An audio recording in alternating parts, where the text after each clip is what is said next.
The success of your business documents will depend as much on how they look as what they say. Let's take a look at effective business document design. A visually appealing document or website will enhance a company's reputation and improve its sales. A poorly designed one will not. Make sure your documents look user-friendly. They're clear, logical, and consistent by signaling to your audience that your message is easy to read, easy to follow and understand, and easy to find and recall. Today's web-based culture prizes visual thinking, and when you design all kinds of documents, you need to keep that in mind. The way you organize and visualize information can help readers move quickly and clearly through your document. Effective design is visually appealing, logically organized, clear and simple, accessible and scannable, and relevant. It's also not crowded, it's not hard to follow, it's not difficult to read, it's neither boring nor repetitious, and it's not inconsistent. In designing documents, you need to project a positive, professional image of yourself, your company, and your product or service. Just as you do research to find information, you have to research and experiment in order to adopt the most effective design for your document. The basic elements of effective document design are page layout, typography or type design, heads and subheads, graphics, and color. Each of your pages needs to coordinate space and text pleasingly. Too much or too little of one or the other can jeopardize the reader's acceptance of your message. To design an effective page layout, pay attention to the following elements. White space.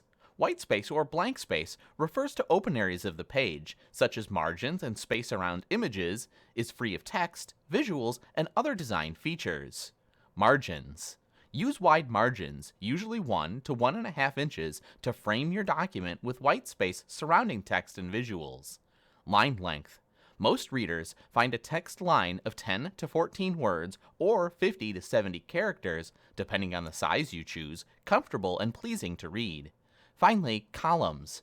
Document text can be organized in either single column or multi-column formats. The readability of your text is critical. Select a font, therefore, that ensures your text is legible, attractive, functional, and appropriate and complementary.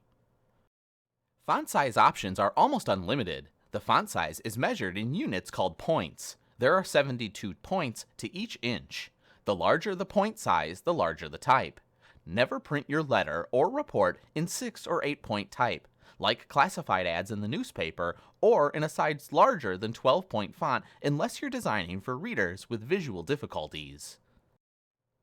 Font styles include Roman, boldface, italics, underlining, and small caps. Avoid overusing boldface and italics. Use them only when necessary and not just for decoration. Not only will too many special visual effects make your work harder to read, but you'll also lose the dramatic impact of these features can have to distinguish and emphasize key points that rightfully deserve to be set apart in boldface or italic type. Sometimes referred to as alignment, justification consists of left, right, full, and centered options. Left justification, also called unjustified or ragged right text, is preferred because it allows the space between the words to remain consistent or constant, making the text easier to read. In full justified text, both the left and the right margins are aligned. The word spacing varies from line to line. Left justification gives a document less a formal look than full justification does. Heads or titles and subheads or subtitles are brief descriptive phrases that signal starting points or major divisions in your document.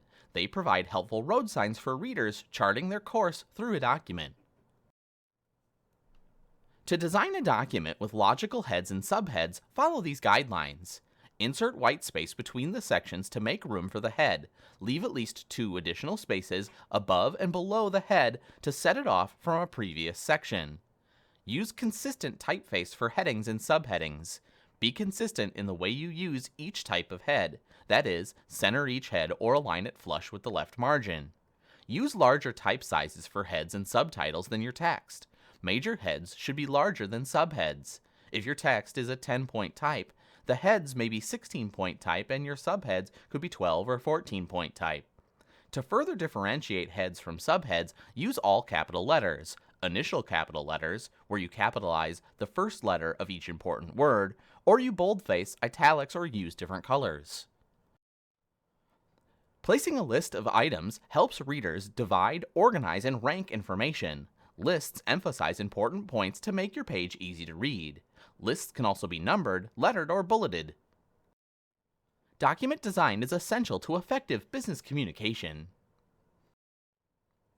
If you adhere to them, your work, online or in print, will be professional looking. Keep it straightforward. Do not overuse graphic effects and type fonts in an effort to impress your audience. Keep it straightforward so that you don't lose sight of the purpose of your document or website by using over-the-top design. Be consistent. Use your layout and design elements consistently throughout your document and website. Repeat your design elements on each page, including fonts, text alignment, colors, borders, and headings. Make it clear. Make your message easy to read. Fancy designs may look good, but they don't always add to the clarity of your document or website. Remember, less is more. Limit the number of items on your page. An item can be a paragraph of text or a picture, as long as it provides a focal point on the page. Too much information on a web or document page can make it difficult to digest, and in the process, information can be lost in the clutter. Document design is essential to effective business communication.